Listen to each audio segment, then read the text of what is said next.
राणा सांगा पर गलत बयानी समाजवादी पार्टी के लिए नासूर बन गई है। जितनी चर्चा हो रही है उतना बवाल बढ़ता जा रहा है।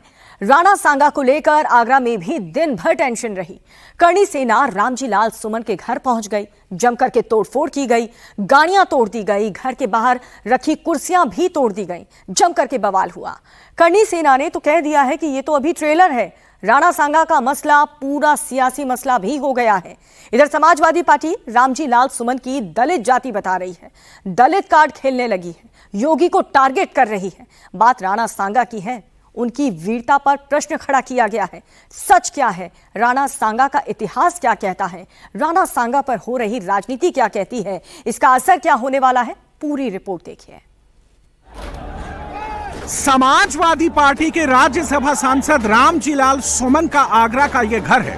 करणी सेना ने इनके घर पर धावा बोल दिया है। पुलिस रोकती रही, लेकिन बैरिकेडिंग तोड़कर करणी सेना रामजी लाल सुमन के घर पहुंच गई।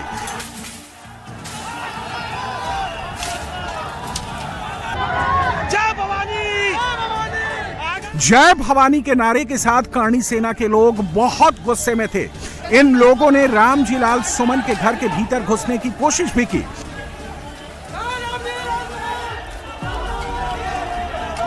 लेकिन पुलिस वाले गेट पर खड़े रहे, करणी सेना के लोगों को रोकते रहे। जब ये लोग घर में नहीं घुस पाए तो रामजी लाल सुमन के घर पर पत्थर चलाने लगे। पत्थरों से सांसद के घर की खिड़कियों के शीशे टूट गए। करणी सेना को रोकने में लगे पुलिस जवानों को भी चोटें आईं। ये लोग इतने ज्यादा बेकाबू हो चुके थे कि रामजी लाल सुमन के घर के बाहर रखी करीब 100 प्लास्टिक की कुर्सियों को भी हथियार बना लिया। गेट पर जहां पुलिस वाले खड़े थे उनके ऊपर भी कुर्सियां चला दी। ये पूरी भीड़ रामजी लाल सुमन के घर के भीतर घुसने के लिए आमादा थी। पुलिस वालों ने इनको रोकने की कोशिश की। जब कुछ पुलिस वाले घायल हुए और बात हद से गुजर गई, तब पुलिस वालों ने करणी सेना के लोगों की खबर लेनी शुरू की। किसी तरह बवाल शांत हुआ, लेकिन यह हुआ क्यों राजस्थान, दिल्ली से आगरा करणी सेना के सैकड़ों कार्यकर्ता पहुंच गए? उसकी वजह है रामजी लाल सुमन का 21 मार्च को संसद में दिया यह बयान। महोदय, मैं जानना चाहूंगा कि बाबर को लाया कौन? बाबर को इब्राहिम लोदी को हराने के लिए राणा सांगा लाया था। तो मुसलमान तो बाबर की औलाद हैं और तुम गद्दार राणा सांगा की औलाद हो। वैसे तो रामजी लाल सुमन का संसदीय अनुभव बहुत बड़ा है, लेकिन बाबर और राणा सांगा की तुलना करने में बड़ी चूक कर गए। 20% को खुश करने के चक्कर में 80% को नाराज कर गए। 80% राणा सांगा की वीरता से खुद को कनेक्ट करता है। 8% राजपूत तो राणा सांगा को अपना आदर्श मानते हैं। इसीलिए रामजी लाल सुमन के गद्दार वाले बयान पर सबसे ज्यादा राजपूत भड़क गए। करणी सेना के अध्यक्ष ने तो यहां तक धमकी दी है कि अभी तो ये ट्रेलर है, रामजी लाल सुमन को सपा नहीं हटाई तो सपा को पूरी पिक्चर दिखाएंगे। अभी तो ये ट्रेलर है। ऐसे व्यक्तियों को मुंह तोड़ जवाब हमें बहुत पहले देना चाहिए था, जो हम बहुत लेट हो गए। इन्होंने हमारे अनुशासन की बार बार परीक्षा ली। राजपूत अगर अनुशासन में फेल हुआ तो वो दिन किसी के लिए ठीक नहीं रहेगा, जो कालवी साहब हमेशा बोला करते थे। मैं फिर बोल रहा हूं, हम अनुशासित लोग हैं, हम संयमित लोग हैं, हमें संविधान से चलने वाले लोग हैं, पर आप बार बार छेड़ोगे हमारे ऐतिहासिक पुरुष जिनके एक आंख, एक हाथ, एक पैर नहीं है। राणा सांगा आजकल एक अंगुली कट जाए तो लोग भीख मांगने लग जाते हैं। ऐसे ऐतिहासिक पुरुषों के लिए 2% का व्यक्ति अभद्र टिप्पणी करता है। बात यहां करणी सेना की नहीं है, बात इस पर हो रही सियासत की है। यूपी में अखिलेश के पीडीए की हवा जब से मिल्कीपुर और कुंदरकी में निकली है, अखिलेश तभी से पीडीए में हवा भर रहे हैं, लेकिन मामला नहीं बन रहा है। बाबर से मोहब्बत और राणा से नफरत दिखाना क्या, ये बयान सोच समझ कर दिया गया है, ताकि पीडीए के डी यानी दलित और ए यानी मुस्लिमों को चार्ज किया जा सके, क्योंकि रामजी लाल सुमन दलित समाज से आते हैं। ये जो हमला है ये रामजी लाल सुमन जी के ऊपर नहीं है, पूरे दलित समाज पे है। दलित समाज के ऊपर सदियों से ऐसा करते चले आ रहे हैं लोग। आपको लोकतंत्र में अपनी बात रखने का अधिकार है, बात रखिए, लेकिन ये हमला करना ये सोची समझी साजिश है। दलितों को, पिछड़ों को पहले भी दबाया गया है, आज भी ये कर रहे हैं। जिस तरह से समाजवादी पार्टी के सांसद ने पिछड़ा दलित राग गाना शुरू किया है, उससे तो रामजीलाल सुमन की राणा सांगा को गद्दार बताने वाली कहानी राणा सांगा के अपमान से ज्यादा पूरी पॉलिटिकल लग रही है। वैसे जब मामला बढ़ा तो रामजीलाल सुमन ने कई बार सफाई भी दी है कि उनके कहने का मतलब किसी की भावना को ठेस पहुंचाना नहीं था। शुक्रवार को संसद में गृह मंत्रालय के कामकाज की समीक्षा पर चर्चा में मैंने कहा था कि हिंदुस्तान में बाबर को राणा सांगा ने आमंत्रित किया था इब्राहिम लोदी को हराने के लिए। मेरा मकसद किसी की धार्मिक भावना को ठेस पहुंचाने के नहीं था। मैं किसी धर्म को मानूं या न मानूं, लेकिन किसी दूसरे धर्म के मानने के जज्बात के साथ खिलवाड़ करने का मुझे कोई अधिकार नहीं है। मेरा बयान न किसी जाति के खिलाफ था, न देश के, न किसी वर्ग के खिलाफ था, न किसी धर्म के खिलाफ था। इस देश की मिट्टी के लिए जिन्होंने बलिदान किया है, मैं इन सबको सलाम करता हूं। अगर ठेस पहुंचाना नहीं था तो इसका मतलब तो यह कतई नहीं होना चाहिए था कि देश के इतिहास को ही बदल देंगे। ये बात क्यों कही जा रही है? क्योंकि जो बात राणा सांगा के बारे में कही गई उसका सच्चाई से दूर दूर तक नाता नहीं है।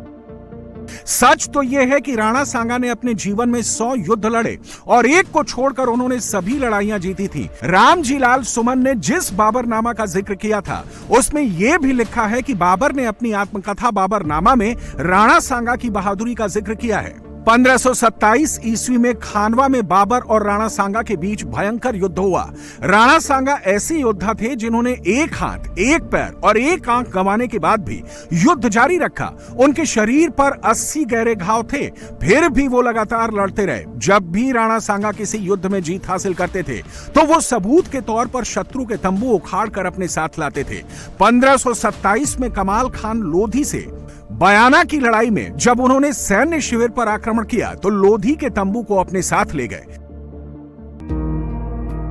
राणा सांगा को लेकर कहा गया कि इब्राहिम लोदी को हराने के लिए राणा सांगा ने बाबर से मदद मांगी थी, लेकिन सच क्या है? सच ये है कि राणा सांगा खुद ही इब्राहिम लोदी को 3 बार हरा चुके थे। राणा सांगा ने 1517 में खतौली और 1518-19 में धौलपुर में दिल्ली के सुल्तान इब्राहिम लोदी को हराया था और बाबर को भी एक युद्ध जो छोटा था। अब सवाल है जिसको वो हरा चुके हैं। 1527 में खानवा में बाबर के विरुद्ध युद्ध लड़ा था जिसमें तीर लगने पर वो घायल हो गए थे। इससे पूर्व बयाना के युद्ध में उन्होंने बाबर को बुरी तरह हराया था। उससे क्यों मदद मांगेंगे? ये बात सच है कि बाबा ने राणा सांगा से इब्राहिम लोदी को हराने के लिए संपर्क साधा था। पहले सांगा इसके लिए तैयार भी हो गए थे, लेकिन अपने सलाहकारों से सलाह लेने के बाद उन्होंने नहीं स्वीकारा। राणा सांगा ने स्वयं 3 बार लोधी को हराया था। पहली बात battle of Khatauli, battle of Dholpur, battle of Ranthambore. और खतौली का युद्ध जो हुआ था वो इतना भयंकर युद्ध हुआ था कि उसके अंदर उसको पैर में एक तीर लग गया था, जिससे हमेशा के लिए लड़ाने लग गए थे राणा सांगा। और उसी में उनका एक हाथ में तलवार से वार हुआ था, जिससे कि वो कहना चाहिए हाथ में उनका काफी वक्त तक उसने काम नहीं किया है। कहते हैं बिल्कुल काम नहीं किया। एक तो बात ये हुई, ये तो 3 लड़ाइयां हुई। इसके अलावा उसकी अपनी जीवन में कुछ इतिहासकारों का कहना 80 लड़ाइयां लड़ी थी, कुछ इतिहासकारों का कहना 100 करीब बनी थी। हम 80 मान लेते हैं और 80 ही उसके शरीर पे घाव थे। इसीलिए आज भी अगर किसी को बहुत चोट वोट आती, कहते हैं किसी लड़ाई में, कहते क्या बड़े राणा सांगा बने घूम रहे हो। आपने सुना होगा, ये उदाहरण दिया जाता है, नसीहत दी जाती है। इसके मतलब नसीहत तभी दी जाती है। 1527 का है, बयाना का नाम सुना होगा आपने। बयाना जो है वहां का पत्थर भी बहुत मशहूर है, लाल किले में भी पत्थर उसके लगा हुआ है बयाना का। तो बयाना का जो युद्ध हुआ था, बयाना के उसने बाबर को हराया था। 1526 बाबर आ गया था, खुद बाबर को हराया था बयाना के युद्ध में। यानी कि बाबर हमेशा के लिए नहीं आया, कुछ अलग अलग जो युद्ध होते उनमें उसने बयाना को खुद उसने हराया था उसने के लिए।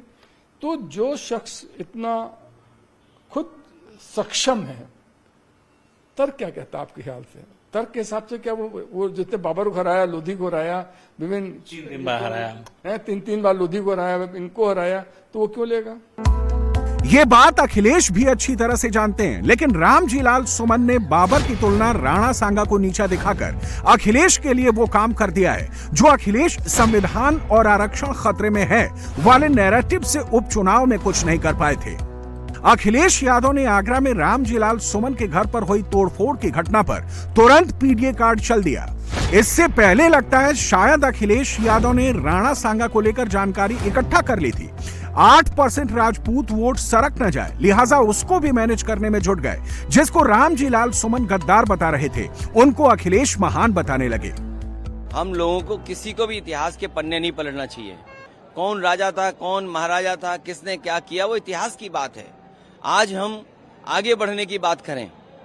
और जो रामजी सुमन जी के साथ घटना हुई है, निंदनीय है, दुखद है। एक दलित सांसद जो बहुत ही अनुभवी हैं, बहुत सीनियर हैं, उनके घर पर तब अटैक होना जब मुख्यमंत्री वहीं पर हैं। इसका मतलब मुख्यमंत्री जी की सहमति से हुआ है। ये जो जीरो टॉलरेंस की बात करने वालों का जीरो टॉलरेंस ही जीरो हो गया है।